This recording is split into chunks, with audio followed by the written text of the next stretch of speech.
Hello everyone, if you enjoy my channel, please support me with one like, one subscribe, and one share. My biggest mistake. There was one ordinary afternoon in America when I almost destroyed everything I loved, not because of betrayal, not because of money, and not because my husband stopped loving me, but because of one decision that felt completely reasonable in that moment. If you had been standing where I was standing, carrying the same worries, protecting the same pride, and trying so hard to look like everything was under control, you might have made exactly the same choice. That is why I want you to stay with me until the end of the story. My biggest mistake did not happen in one dramatic second. It grew quietly inside me, hidden behind polite smiles, busy family schedules, and the dangerous belief that asking for help meant I had failed. If you are learning English, relax and enjoy this slow story.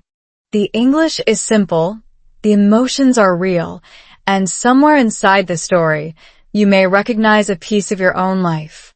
People often imagine that life in the United States becomes easier once you have a comfortable home, a caring spouse, healthy children, and a steady routine. I believed that too. From the outside, my life looked almost perfect. Every morning I packed lunches, drove my children to school, smiled at neighbors, waved politely during weekend soccer games, and posted cheerful family pictures that made everything seem peaceful. Friends sometimes told me how lucky I was. They said my family looked happy. They admired our small backyard, our holiday decorations, and the warm dinners we shared. I smiled every single time. What nobody could see was the invisible weight I carried home every evening. I slowly became obsessed with proving that I could handle everything alone. I wanted to be the perfect wife, the perfect mother, and the woman who never complained. I believed strong women solved every problem by themselves. That idea sounded inspiring, but in reality, it quietly became a prison. Every time I felt exhausted, I simply smiled harder. Every time I felt overwhelmed, I told myself tomorrow would be easier. Tomorrow never became easier. Living in America taught me something surprising.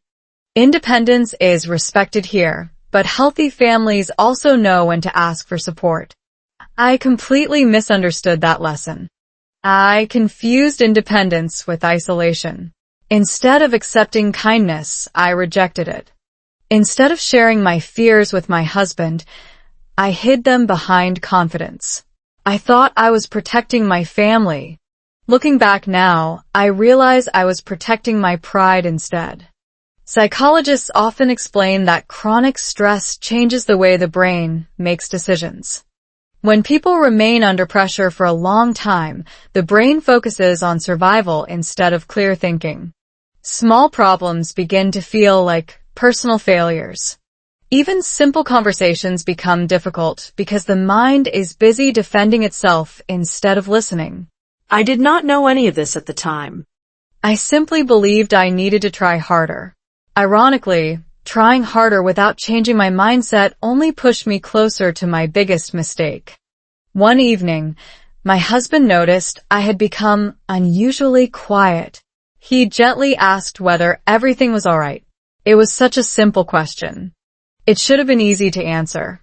Instead, I laughed, changed the subject, and said I was only tired. He believed me because I sounded convincing. The truth was very different. I was terrified that if I admitted how overwhelmed I felt, everyone would see me as weak. That fear became louder every day until it drowned out common sense. Around that time, I also started improving my English little by little. Not through expensive classes or complicated grammar books, but through everyday conversations at grocery stores, school meetings, neighborhood events, and family dinners. Each new word gave me confidence, yet something strange happened. The more comfortable I became speaking English, the less honest I became about my emotions. I learned how to communicate with strangers, but I stopped communicating with the people I loved the most. Looking back, I can now see dozens of warning signs that seemed invisible then. Sleep became shorter. Smiles became heavier. Simple decisions felt impossible. My children asked if I was okay more often than before. My husband offered help more times than I could count. Every opportunity to open my heart became another opportunity for me to pretend everything was fine. Then came the day that changed my life forever. It did not begin with shouting. It did not begin with tears. It began with one ordinary decision that almost every person watching this video might have made without thinking twice. At that moment, I believed I was protecting my family. In reality, I was leading us toward the biggest mistake of my entire life. Even now, years later, I sometimes wonder how differently everything could have turned out if I had chosen honesty over pride for just one single conversation. That conversation never happened. And what happened next became the lesson that completely transformed my marriage, my family, my confidence, and the woman I would eventually become. The perfect life wasn't real. The strange thing about a quiet mistake is that nobody hears it growing. It does not arrive with flashing lights or dramatic music. It hides inside ordinary mornings, warm cups of coffee, school lunches, grocery lists, and polite conversations with neighbors. That was exactly how my life looked. If someone had watched me for just 10 minutes, they probably would have described me as a happy wife living a peaceful family life in America. They would have been completely wrong. The truth was that I had become an expert at looking fine while quietly falling apart. Looking back now, I sometimes think pretending was more exhausting than the problems themselves. Every weekday followed almost the same rhythm. I woke up before sunrise, prepared breakfast, reminded my children to pack their backpacks, kissed my husband goodbye before work, and rushed through a long list of errands that somehow never became shorter. The seasons changed around me. Spring flowers filled our neighborhood with color. Summer evenings stretched longer than I expected. Autumn covered the sidewalks with bright orange leaves. Winter reminded me that American weather could change both the roads and people's moods overnight. Life looked beautiful from the outside, yet inside my mind there was a constant voice whispering that I was never doing enough. One lesson I slowly learned about life in the United States is that many families appear perfect until you truly know their stories. Behind smiling holiday photos are unpaid bills, relationship struggles, career disappointments, health concerns, and private fears that rarely appear online. I forgot that simple truth. Instead of remembering that every family has challenges, I compared my real life with everyone else's happiest moments. It was an unfair comparison, but I repeated it every day until it felt completely normal. My husband often noticed little things before I did. He saw me staring out the kitchen window after dinner. He noticed I laughed less during family movie nights. Sometimes he quietly asked if I wanted to talk. Every single time I answered with the same harmless sentence. I'm okay. Those two words became the safest lie in my life. Scientists studying emotional stress have found that people who hide their feelings for long periods often experience more anxiety, poor sleep, and greater emotional exhaustion. The brain works harder to maintain the image that everything is under control. That hidden effort slowly drains both physical and emotional energy. When I first read about that years later, I almost laughed because it described my life perfectly. I wasn't just solving daily problems anymore. I was spending enormous energy protecting an illusion. Meanwhile, my English kept improving in small, natural ways. I practiced during conversations with cashiers, parents at school events, librarians, neighbors walking their dogs, and friendly baristas who remembered my usual coffee order. Sometimes I made mistakes. Sometimes I laughed at my own pronunciation. Those little conversations taught me that communication was never about speaking perfect English. It was about being willing to connect with another person. Ironically, I understood that lesson with strangers long before I applied it at home. Children were laughing. Someone was grilling hamburgers. Music played softly across the park. Everyone looked relaxed. Then another mother smiled and said something simple.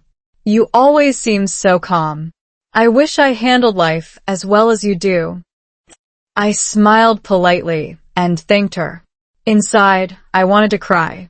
She wasn't complimenting the real me. She was complimenting the version of me that I had carefully created for everyone else to see. That moment frightened me more than I admitted, because I realized even kind people believed the performance. The pressure became heavier each week. Responsibilities kept arriving faster than I could process them, while my silence became stronger than my voice. The biggest danger was not the stress itself. The biggest danger was that I had started believing my own performance. I convinced myself I truly didn't need help. I convinced myself asking for support would disappoint my husband. I convinced myself that carrying every burden alone proved I was a better wife and mother. None of those beliefs were true, but repeated often enough, even a lie begins to sound like common sense. Then something happened that completely shattered the comfortable illusion I had built around my life. It wasn't a financial disaster. It wasn't an accident. It wasn't even an argument. It was one ordinary conversation inside my own home, a conversation so simple that most people would forget it by the next morning. Yet for me, those few quiet minutes exposed a painful truth I had been hiding for months.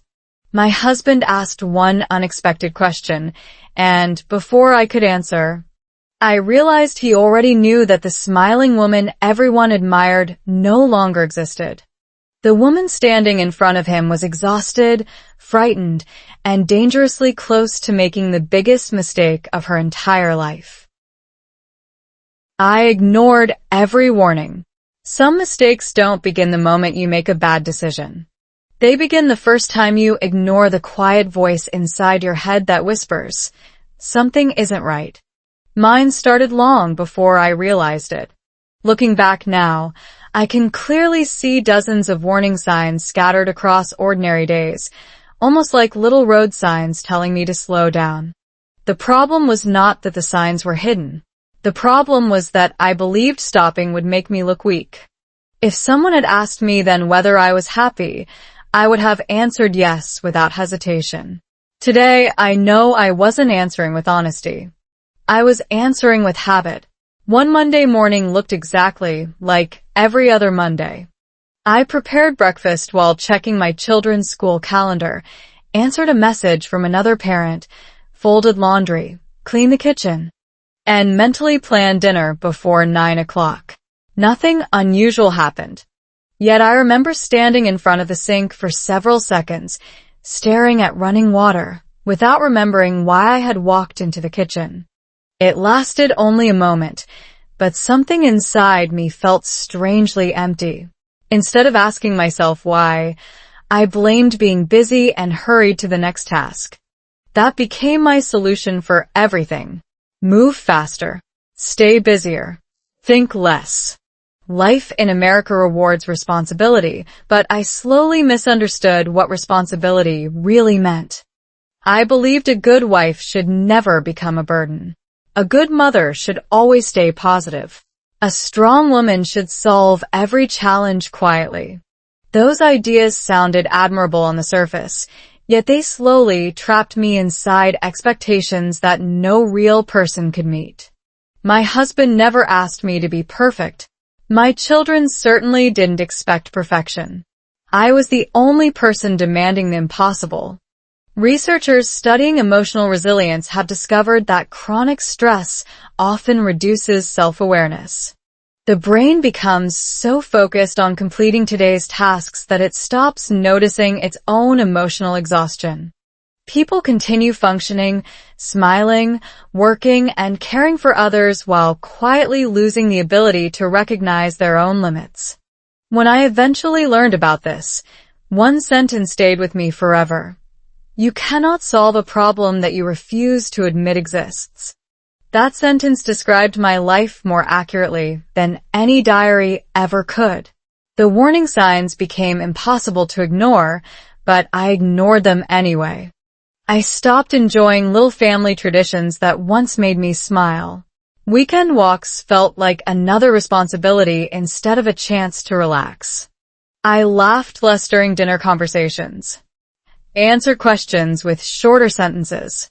Even my children began watching me differently. One evening, my youngest daughter hugged me and asked, "Mom, are you tired all the time now?" Children notice emotional changes long before adults admit them. Her question stayed in my mind for days, but instead of opening my heart, I kissed her forehead and said I was simply busy. Around the same time, my English continued improving through everyday life. I found myself speaking more confidently at school meetings, chatting comfortably with neighbors, and even joking with grocery store cashiers. Every conversation made me feel a little braver.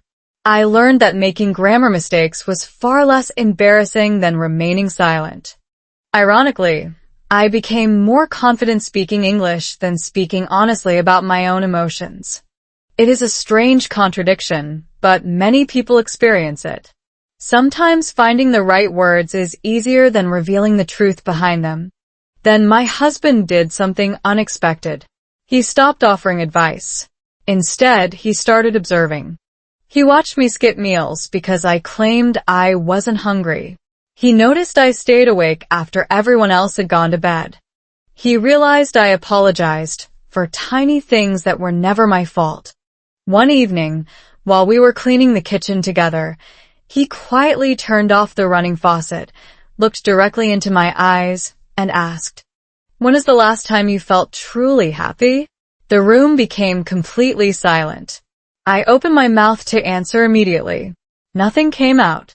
Not because I didn't know the answer, because I couldn't remember it. That frightened me more than any financial problem or family disagreement ever had. Happiness had quietly disappeared from my daily life, and I hadn't even noticed when it left. Instead of answering honestly, I forced a smile and changed the subject again. My husband didn't argue. He simply nodded, but I could see disappointment hiding behind his eyes. It wasn't disappointment in me. It was disappointment that I still refused to let him stand beside me. That night, I barely slept. My mind replayed his question again and again. When was the last time I felt genuinely peaceful? The answer should have been easy. Instead, every memory was connected to responsibility, schedules, or another task waiting to be completed. I had become so focused on holding my family together that I forgot families are not built by one person carrying everything alone. The next morning, I made a decision that seemed completely logical at the time. I convinced myself I would fix everything without worrying anyone. No difficult conversations. No asking for help. No admitting fear. Just one decision, made with good intentions and absolute confidence. I had no idea that this would become the first irreversible step toward the biggest mistake of my entire life. And once the decision was made, nothing inside my home would ever feel the same again. The day everything changed. The decision that nearly destroyed my family did not happen during a dramatic fight. No one slammed a door. No one packed a suitcase. No one shouted that our marriage was over. That is exactly why it was so dangerous. The biggest mistakes in real life often arrive wearing the clothes of common sense. They sound responsible. They even feel loving. Mine began with one quiet promise I made to myself. I'll carry this alone until everything gets better. At that moment, I believed I was protecting the people I loved. I had no idea I was slowly pushing them away. The following weeks became a performance that grew harder to maintain. Every morning, I smiled before anyone else woke up. I prepared breakfast, reminded the children about homework, kissed my husband goodbye, and told everyone to have a wonderful day. Then, as soon as the front door closed behind them, the smile disappeared. The silence inside the house became almost unbearable. Instead of resting, I searched for more things to clean, organize, or repair because staying busy felt safer than sitting alone with my thoughts. Psychologists describe this as emotional avoidance. When people fear difficult feelings, they often replace emotional work with endless physical activity. The house becomes cleaner. The calendar becomes fuller. The body becomes more exhausted. Yet the original problem remains untouched. I didn't know the scientific name back then, but I was living it every single day. One Friday afternoon, something happened that looked completely ordinary. My husband called during his lunch break and asked if we could sit together after dinner because he wanted to talk. His voice was calm. There was no anger. No accusation. Just a simple request. Instead of feeling relieved that he wanted to connect with me, I felt panic. My mind immediately created imaginary disasters. Maybe he had noticed I was struggling. Maybe he thought I wasn't a good wife anymore. Maybe he was disappointed in me. Within seconds, my brain had invented an entire story without a single piece of evidence. Looking back, I realize how easily fear can become louder than reality. That evening, we sat together after the children had gone to bed. The house was quiet except for the soft sound of rain tapping against the windows. My husband looked at me with the same kindness I had fallen in love with years earlier. Then he said something I never expected. "I miss you." At first, I didn't understand. I was sitting right beside him. How could he miss me? Then he explained. He didn't miss my physical presence. He missed my laughter. He missed our long conversations. He missed the woman who shared her dreams instead of hiding her worries. He missed the wife who trusted him enough to let him carry part of life's weight. Every sentence felt like a mirror reflecting someone I no longer recognized. Instead of listening, however, I became defensive. I insisted everything was fine. I told him I was simply tired. I even smiled while saying it, hoping the conversation would end. But he quietly shook his head. "No," he said softly. "You're surviving. You're not living." Those 7 words broke something inside me. For a brief moment, I almost told him everything. I almost admitted how overwhelmed I felt, how frightened I had become of disappointing everyone, and how lonely I felt despite being surrounded by people who loved me.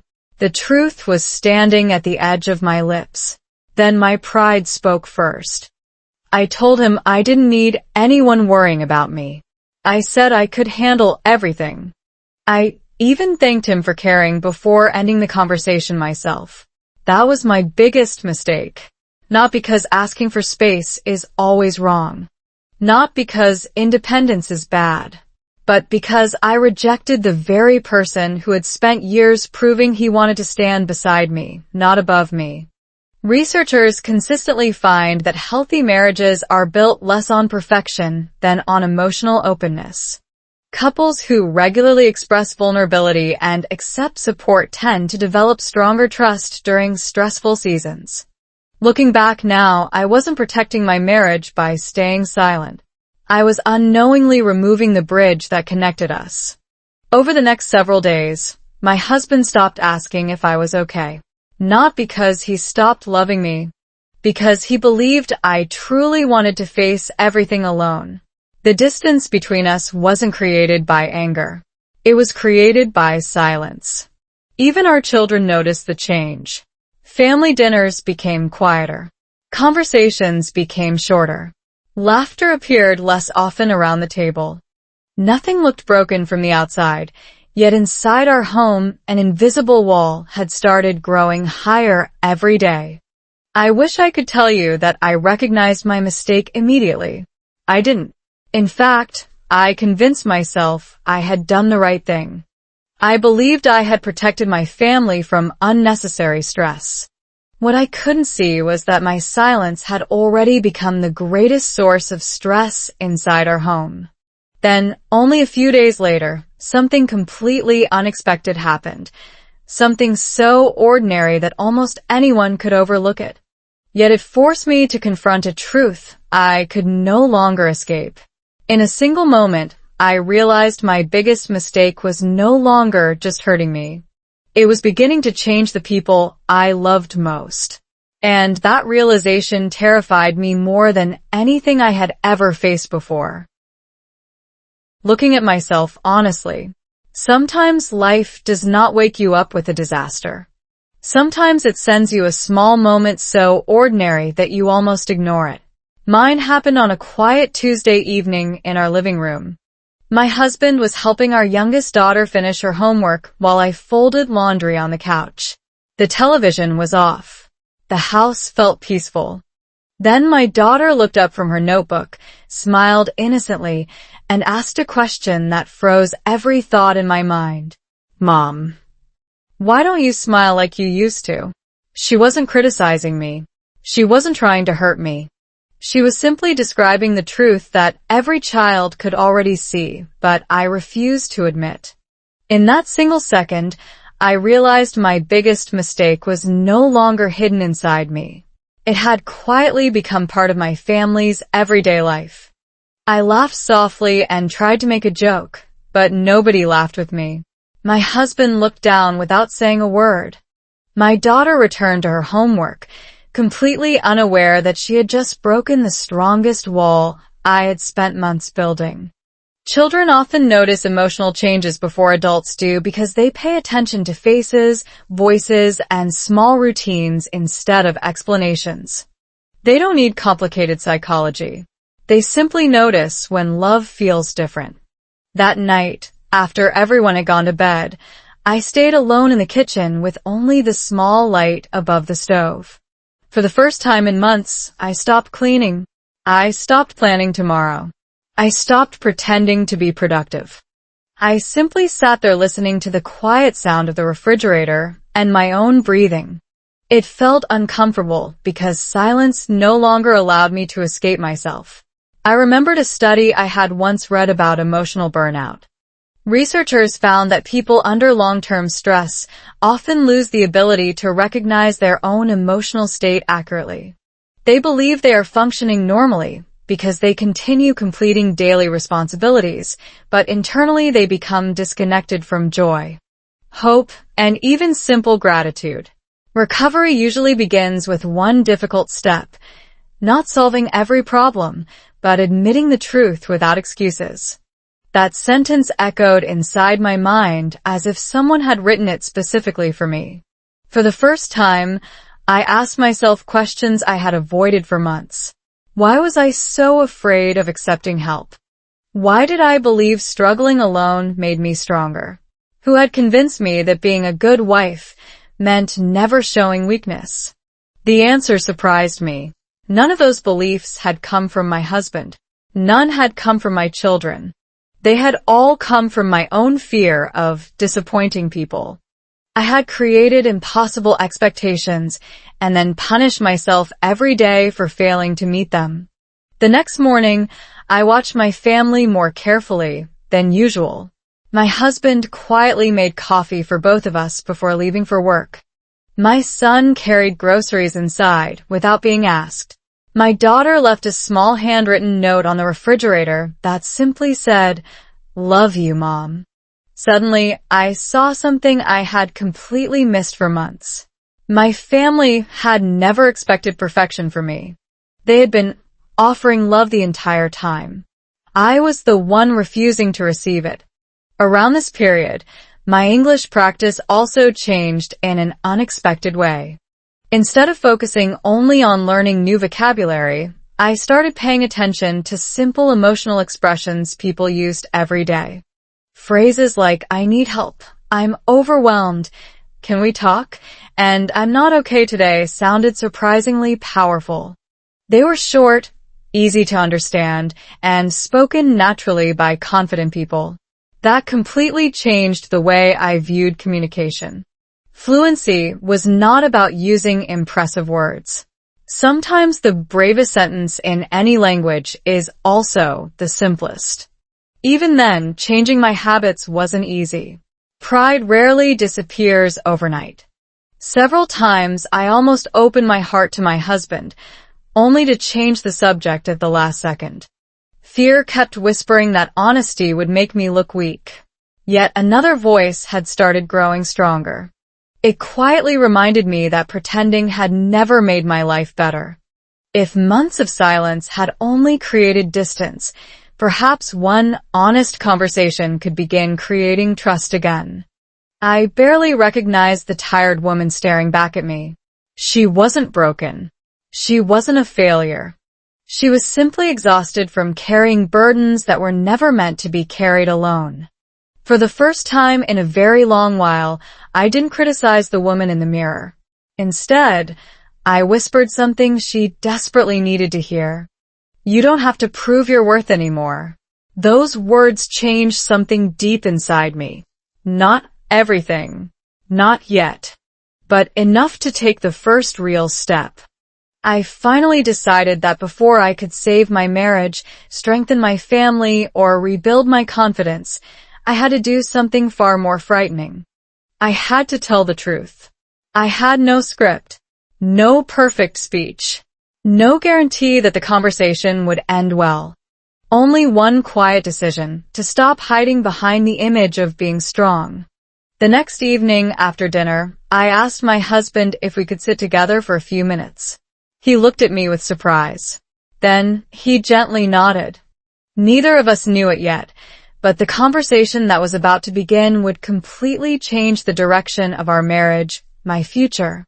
And the meaning of what I once believed was my biggest mistake.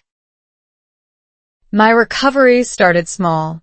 The conversation I had feared for months turned out to be nothing like the disaster I had imagined. There were no angry voices, no dramatic accusations, and no heartbreaking goodbye. Instead, there was something far more difficult for me to face: kindness. As soon as we sat down at the kitchen table after the children were asleep, I felt every excuse I had prepared disappear. My hands trembled around a warm cup of tea. I looked at my husband, took a deep breath, and quietly said the 4 words I had avoided for far too long. I need your help. The silence that followed lasted only a few seconds, but to me it felt like an entire lifetime.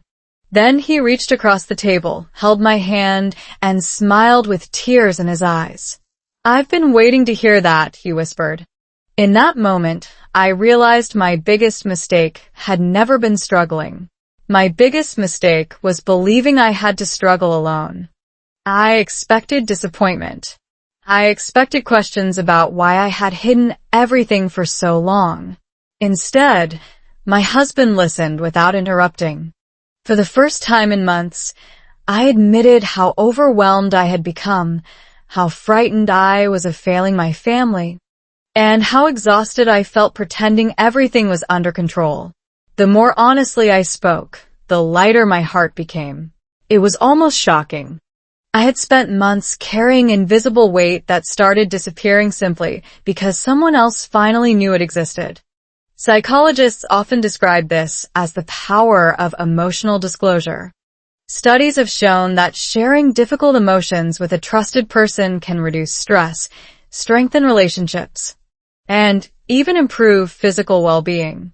The brain no longer has to spend energy hiding the truth, allowing people to think more clearly and recover emotionally. Listening to my husband that evening, I understood something no research paper had ever fully explained. Healing does not always begin when life changes. Sometimes healing begins the moment you stop pretending. My husband surprised me with something else that night. He admitted he had been struggling too. Not because of work, not because of money, because he felt helpless watching the woman he loved slowly disappear behind endless responsibilities. He said he had stopped asking questions because every answer sounded the same. Ai fine. Don't worry. Everything's okay. Eventually, he believed respecting my space was the loving thing to do. Hearing that broke my heart. While I thought I was protecting him, he had quietly been protecting me in exactly the same way. The next morning, we decided to make one small change instead of trying to fix our entire life overnight. We shared responsibilities more openly. I no longer insisted on doing every household task myself. The children began helping with simple chores without turning them into obligations. Family dinners became slower. Phones stayed off the table. We spent a few extra minutes talking about our day instead of rushing to the next activity. None of these changes looked dramatic. Yet together they completely changed the feeling inside our home. One thing I genuinely appreciate about many communities across the United States is the growing understanding that asking for support is not a weakness. Schools encourage parents to communicate. Neighborhood groups organize volunteer events. Libraries host free community programs. Local parks become places where families naturally connect with one another. I had been surrounded by opportunities to build healthier relationships all along, but my pride had kept me emotionally isolated even when I was never truly alone. My English practice also became different after that conversation. Instead of memorizing difficult vocabulary, I focused on everyday expressions that made real conversations more meaningful. I learned to comfortably say things like, "Could you help me? I appreciate that. I understand how you feel. And thank you for listening." Those simple sentences improved far more than my language skills. They improved my relationships. I discovered that communication is not measured by complicated grammar, but by honest connection. Weeks passed, and little by little, I noticed changes that once seemed impossible. I laughed more naturally. I slept through the night again. Even my children began teasing me because I was singing while making breakfast, something I hadn't done in months. One afternoon, my youngest daughter smiled and said, "Mom, you're back." She had no idea how powerful those 3 words were. You're back. Not because I had become perfect, not because every problem had disappeared, but because the version of me buried beneath fear and pride had finally started breathing again. Still, one challenge remained. Admitting my mistake to my husband had been difficult. Admitting it to myself every single day would prove even harder. Because true recovery is not one emotional conversation. It is a choice you make repeatedly, especially on the days when old habits quietly invite you to hide again. And just when I believed our family had finally found peace, life presented one more unexpected test, a situation that would reveal whether I had truly changed or whether my biggest mistake was only waiting for another opportunity to return. Love needed action. Just when I thought the hardest part of my journey was finally behind me, life gave me one more test that no book, no motivational speech, and no relationship advice could have prepared me for. Change sounds beautiful when people talk about it, but real change is surprisingly ordinary. It happens on stressful mornings, during unexpected disappointments, and in the middle of conversations where your old habits quietly ask to come back. That test arrived on an ordinary Thursday when everything seemed to go wrong before noon. One phone call, one unexpected expense, and one misunderstanding inside our home were enough to remind me of the woman I used to be. For a few frightening minutes, I almost became her again. The phone rang while I was preparing lunch.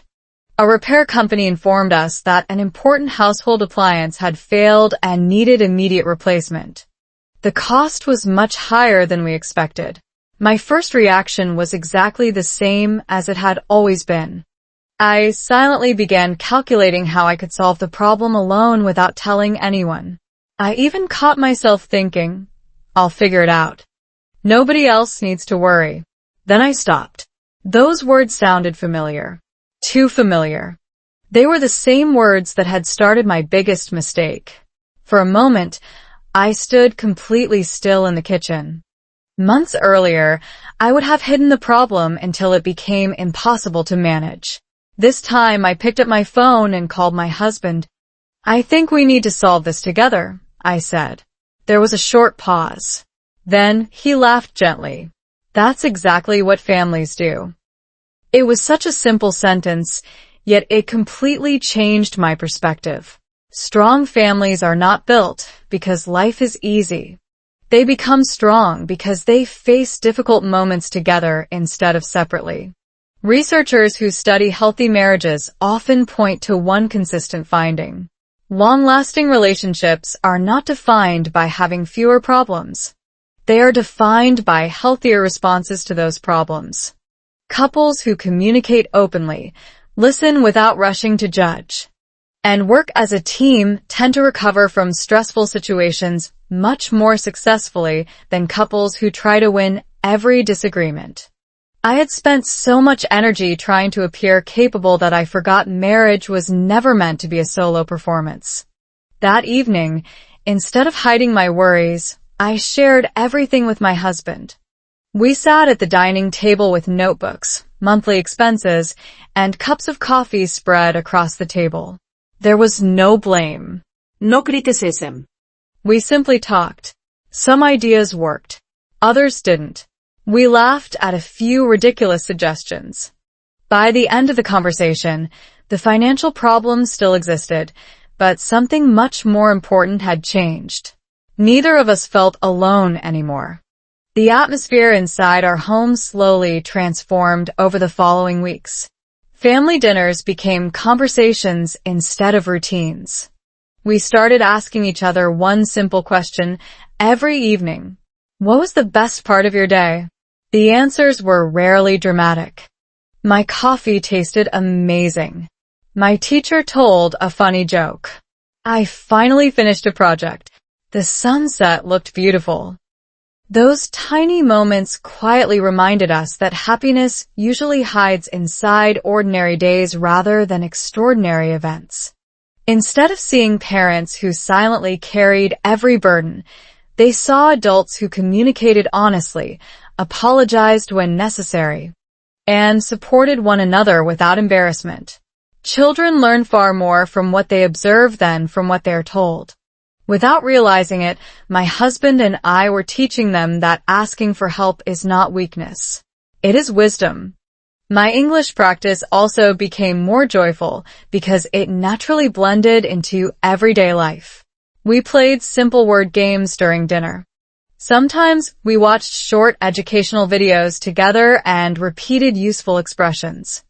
Occasionally my children corrected my pronunciation, and we all laughed together. Those moments reminded me that learning a language doesn't always happen inside a classroom. It often happens through laughter, patience, and real conversations with people you love. One afternoon, while walking through our neighborhood park, I noticed something I would have completely missed months earlier. Families were everywhere. Some parents looked tired. Others looked stressed. A few children were crying. Social media had convinced me that everyone else had discovered the secret to a flawless life. Reality quietly proved the opposite. Every family carries invisible challenges. The happiest families are not the ones without problems. They are the ones who stop pretending they don't exist. As autumn slowly painted the trees with shades of gold and red, I found myself smiling without forcing it. The woman who once believed love meant sacrificing herself had finally learned something far more valuable. Love is not measured by how much pain you hide. Love is measured by how much trust you are willing to share. Now those same people were becoming the reason I kept choosing honesty every single day. But life still had one final lesson waiting for me. A lesson that would completely transform the way I viewed failure forever. Because one quiet conversation, just a few weeks later, would make me realize that my biggest mistake was never the end of my story. It was the unexpected beginning of the strongest version of myself I had ever known. Becoming stronger than before. The most surprising part of my journey was not the day I admitted my biggest mistake. It was the day I realized that the mistake itself had quietly become my greatest teacher. For months, I believed I had lost something that could never be repaired. Instead, I had gained something I never knew I was missing. One cold Saturday morning, while watching the sunrise through my kitchen window, I caught myself smiling for no reason at all. There was no exciting news. No perfect financial situation. No magical solution that had erased every challenge from our lives. The difference was much deeper. For the first time in a very long time, I no longer felt like I was fighting life by myself. That simple feeling changed everything. A few weeks later, our family attended a neighborhood community event. It was one of those typical American weekends filled with local food trucks, children playing games, live music, and neighbors chatting while walking through small booths set up in the park. Months earlier, I would have smiled politely, avoided long conversations, and counted the minutes until we could go home. This time felt completely different. I wasn't pretending anymore. I laughed naturally. I introduced myself to new people without worrying about saying every English sentence perfectly. If I forgot a word, I simply paused and kept talking. Something inside me had become lighter. Psychologists often explain that confidence is not created by becoming perfect. Every time we face discomfort, instead of avoiding it, the brain slowly rewrites its expectations. Fear becomes smaller because experience proves we are stronger than our imagination suggested. Looking back now, I understand why my confidence never came from looking successful. It came from surviving honesty. One woman at the community event shared something that stayed with me long after we returned home. She smiled and said, "You always seem happier these days." For a second, I almost laughed. If she had met me 6 months earlier, she would have probably said exactly the opposite. I thanked her, but I also told her something I had never been brave enough to say before. I stopped trying to be perfect. She nodded immediately, almost as if she already understood. That short conversation reminded me of something many people living in the United States eventually discover. Behind confident smiles are ordinary people carrying invisible worries. Some struggle with work. Others worry about parenting, relationships, health, or loneliness. Nobody escapes difficult seasons. What often makes the difference is whether we isolate ourselves or allow trusted people to walk beside us. At home, the changes continued in small but meaningful ways. Family dinners became my favorite part of the day again.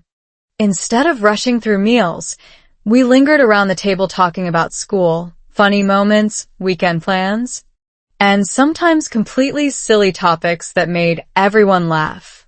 Those ordinary evenings became precious because they reminded me of what I had almost lost. Happiness rarely arrives with fireworks. More often, it quietly returns while nobody is paying attention.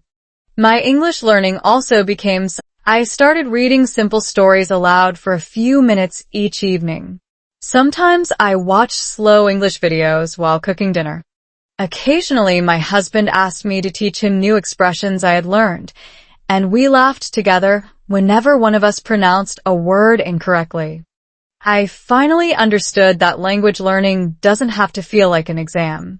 It becomes much easier when it naturally fits into everyday life. One scientific idea especially encouraged me during this period. Researchers studying habit formation have found that lasting personal growth usually depends on small, consistent actions rather than dramatic life changes. Tiny improvements repeated over weeks and months gradually reshape behavior and emotional resilience. That explained my own experience perfectly. My marriage wasn't rebuilt by one emotional conversation. My confidence didn't return overnight. Every honest discussion, every shared responsibility, every simple thank you, And every moment I accepted support instead of rejecting it became another small brick, rebuilding the life I thought I had broken. Then something happened that completely surprised me. One evening, my oldest child quietly said, "Mom, our house feels different now." I asked what she meant. She smiled before answering. "It feels lighter." Children have a remarkable ability to describe emotional truth using the simplest words. She wasn't talking about the furniture. She wasn't talking about the weather. She was talking about us. At that moment, I realized something that still brings tears to my eyes today. A home where mistakes didn't end conversations. A home where asking for help was normal instead of embarrassing. Now I understood something unexpected. Without that painful mistake, I might never have learned how to become the wife, mother, and woman my family truly needed. Yet one final chapter still remained. There was one lesson I wanted to pass on, not only to my children, but to anyone listening to this story today. Because if my biggest mistake could completely transform my life, perhaps it could prevent someone else from making the very same one. The lesson I will never forget. If someone asked me today what my biggest mistake really was, I would probably surprise them with my answer.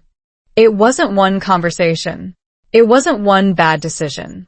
It wasn't even the months I spent pretending everything was fine. My biggest mistake was believing that love had to be earned by carrying every burden alone. That belief almost stole the very people I was trying so hard to protect. The strange part is that I didn't discover this lesson during my hardest day. I discovered it much later, on one ordinary autumn afternoon, while driving home after picking up my children from school. We were laughing about something completely silly when I suddenly realized I had spent the entire drive enjoying the moment instead of worrying about tomorrow. It was such a simple feeling that I almost cried. Peace had quietly returned, and I hadn't even noticed when it arrived. As the colorful leaves covered the sidewalks and cooler air reminded us that another American winter was approaching, our family settled into a healthier rhythm. Life was still busy. There were bills to pay, school projects to finish, unexpected repairs around the house, and days when everyone felt tired. None of those realities disappeared. The difference was that we no longer faced them as isolated individuals. We had finally become a true team. One evening, while decorating our home for the holidays, my husband paused for a moment and smiled at me across the living room. "You laugh a lot more now," he said. I smiled back. "So do you." Neither of us needed a longer conversation. Sometimes healing is measured by the little things people notice without trying. Researchers studying family relationships often describe emotional safety as one of the strongest predictors of long-term happiness. Families thrive when people feel accepted even during failure. Children develop greater confidence when they know mistakes lead to learning instead of shame. Couples build stronger trust when honesty feels safer than pretending. Listening to those findings today, I no longer think of them as abstract psychology. I think of my own dining table, my own living room, and the evenings when simple honesty slowly rebuilt everything I thought had been lost. Around this time, I noticed another unexpected change. My English sounded more natural. Not because I had memorized thousands of new words. Not because I suddenly became fluent. It improved because I was finally speaking with confidence instead of fear. Whether chatting with neighbors, attending school meetings, or thanking a cashier at the grocery store, I stopped worrying about making small mistakes. Ironically, once I accepted that imperfection was normal, communication became much easier. That lesson reached far beyond language learning. Life itself becomes lighter when perfection is no longer the goal. One Saturday morning, my family visited a local farmer's market. We wandered between fresh fruit stands, homemade bread, flowers, and small family-owned businesses. An elderly woman selling handmade candles smiled warmly and began talking with us. During our conversation, she quietly said something I will probably remember for the rest of my life. The strongest people I know are the ones who aren't afraid to say they need someone. She had no idea what my story was. She didn't know the months of silence I had survived. She didn't know how close I had come to losing myself. Yet somehow her words felt like the final piece of a puzzle that had taken me nearly a year to complete. Driving home that afternoon, I looked out the window at familiar streets, neighborhood parks, children riding bicycles, and families enjoying the weekend together. Nothing extraordinary was happening. That was exactly the point. Real happiness is rarely dramatic. Most of the time, it hides inside ordinary moments that we almost overlook while chasing impossible expectations. I often think about the version of myself from the beginning of the story. She believed asking for help meant failure. She believed staying silent protected the people she loved. She believed strength meant carrying everything alone. If I could sit beside her today, I wouldn't criticize her. I would simply hold her hand and say, "You don't have to fight this battle by yourself anymore." Maybe that's why I wanted to share this story. Not because my life is perfect, not because I have every answer, but because somewhere, someone listening today may be smiling the same smile I used to wear. The smile that says, "I'm fine." Even when the heart quietly whispers something completely different. If that person is you, I hope you remember one simple truth. The people who truly love you don't expect perfection. They hope for honesty. And sometimes, one honest conversation can change a future that months of silent suffering never could. Still, before this story ends, there is one final question I want to leave with you. It is the same question I asked myself after everything changed. The answer may reveal far more about your own life than you expect, because my biggest mistake is no longer just my story. Now it has become an invitation for you to pause, reflect, and decide whether you would make the very same choice, or whether you would choose differently while there is still time. Would you make it too? Before I end this story, I want you to imagine something. Imagine waking up tomorrow with the chance to erase your biggest mistake. Most people would probably say yes without thinking. I used to believe I would do the same. But after everything that happened, after the tears, the silence, the honest conversations, and the slow rebuilding of my marriage and my family, my answer has completely changed. No. I would not erase it. That may sound unbelievable, especially if you have followed my story from the beginning. Why would anyone choose to keep the most painful chapter of their life? Because without that mistake, I would still be living behind a smile that looked happy but felt empty. My greatest failure became the doorway to the most honest version of myself I have ever known. A year after the night I finally admitted I needed help, my family gathered in our backyard for a small summer dinner. The children were laughing while trying to roast marshmallows over a little fire pit. My husband accidentally burned one, and everyone laughed at him instead of pretending to be polite. The evening air was warm. The sky slowly turned orange, and for the first time in years, I wasn't secretly thinking about unfinished chores or tomorrow's problems. I was fully present. That ordinary evening became one of the happiest memories of my life because I finally understood something that had taken me far too long to learn. Peace is not the absence of problems. Peace is the absence of pretending. Looking around the table, I realized my family had never needed a perfect wife or a perfect mother. They needed someone who would laugh with them, cry with them, admit mistakes, and allow herself to be loved. The image of perfection that I had worked so hard to protect had almost stolen the real relationships standing right in front of me. Researchers who study long-term happiness consistently reach a similar conclusion.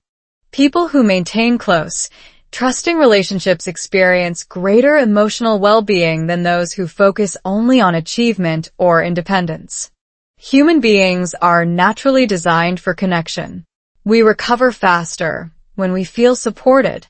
We become more resilient when we share our burdens. Looking back now, I understand why my life changed so dramatically.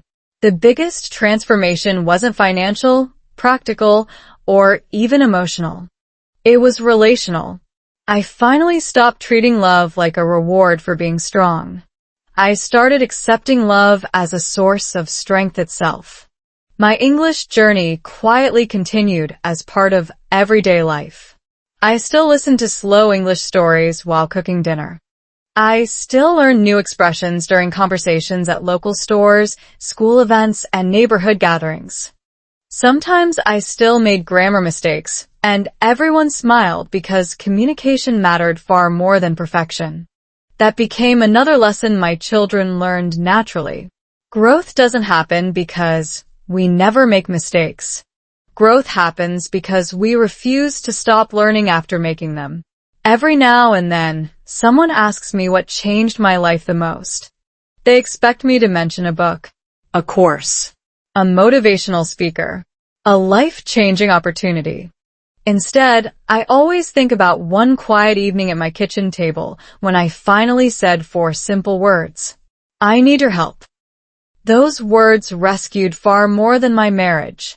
They rescued my confidence. They rescued my joy.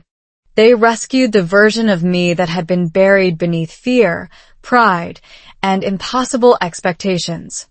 If you are listening to this story while carrying something heavy inside your own heart, maybe this is your moment too. Maybe your burden is different from mine. Perhaps it is stress, loneliness, fear, disappointment, or simply the exhaustion of trying to appear stronger than you actually feel. Whatever it is, I hope my story reminds you that asking for help does not reduce your strength. It reveals it. So let me ask you the same question that changed my life. Would you make my biggest mistake too? Would you continue pretending everything is fine? Would you keep protecting your pride while your heart quietly grows tired? Or would you choose one honest conversation before silence becomes a wall too high to climb? Only you know the answer. As for me, I no longer measure success by looking perfect. I measure it by how honestly I love, how openly I communicate, and how courageously I continue growing. My biggest mistake will always be part of my story, but it is no longer the ending. It became the beginning of a happier marriage, a stronger family, a healthier life, and a future built not on perfection, but on trust. And if this slow English story stays with you after the video ends, I hope it is not because of my mistake. I hope it is because you discovered the courage to avoid making the same one. That's all for today. I'll be creating many more stories like this in the future. Please subscribe so you don't miss the next one.